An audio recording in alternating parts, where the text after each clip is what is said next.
বিএনপির স্থায়ী কমিটির সদস্য সালাউদ্দিন আহমেদ বলেছেন, পিআর পদ্ধতিতে কোনো নির্বাচন হবে না।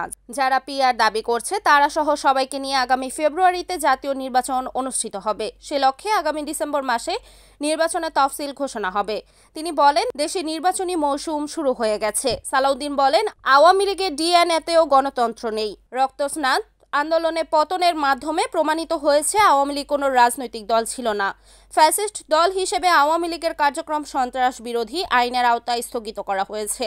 সালাউদ্দিন আহমেদ শনিবার বিকেলে কক্সবাজারের চকরে উপজেলা বিএনপির সম্মেলনে প্রধান অতিথির বক্তব্যে এসব কথা বলেন। তিনি আরো বলেন, দেশনায়ক তারেক রহমানের নেতৃত্বে দেশের সব স্তরে সংস্কার হবে এবং দেশের সুন্দর রাজনৈতিক সংস্কৃতি চালু হবে। চকরে উপজেলা বিএনপির আহ্বায়ক এনামুল হকের সভাপতিত্বে অনুষ্ঠিত সম্মেলনে বিশেষ অতিথি হিসেবে বক্তব্য রাখেন কেন্দ্রীয় সদস্য ও বিভাগীয় সাংগঠনিক সম্পাদক ব্যারিস্টার মীর মোহাম্মদ হেলাল উদ্দিন, কেন্দ্রীয় সদস্য সাবেক এমপি অ্যাডভোকেট হাসিনা আহমেদ, জেলা বিএনপির সাধারণ সম্পাদক অ্যাডভোকেট শামীমারা স্বপ্না।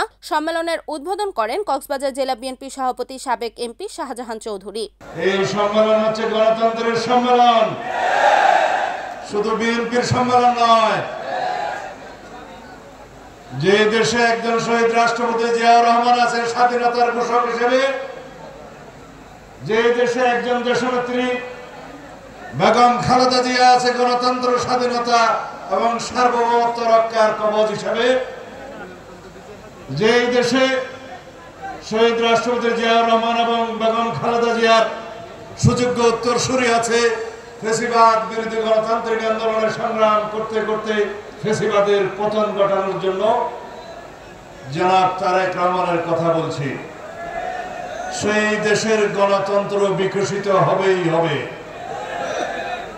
সেই দেশে গণতন্ত্র প্রতিষ্ঠিত হবেই হবে, সেই দেশের উন্নয়ন সমৃদ্ধি হবেই হবে ইনশাআল্লাহ। আমরা চকরিয়া উপজেলার এই সম্মেলন দীর্ঘ অনেক বছর পরে এইভাবে এই পরিবেশে করার জন্য সুযোগ পেয়েছি।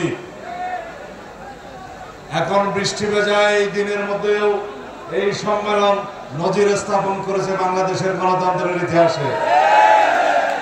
বিগত অনেক বছর স্বৈরাচারী শেখ হাসিনার ফ্যাসিস্ট শাসন আমলে আমরা কোনো একটা মিলনায়তনও সম্মেলন করার সুযোগ পাইনি।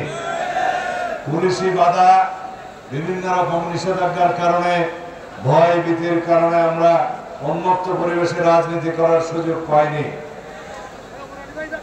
রাজনীতির মন্দির ছিল কারাগারে, রাজনীতি নির্বাসিত ছিল লন্ডনে, রাজনীতি নির্বাসিত ছিল শিলংয়ে।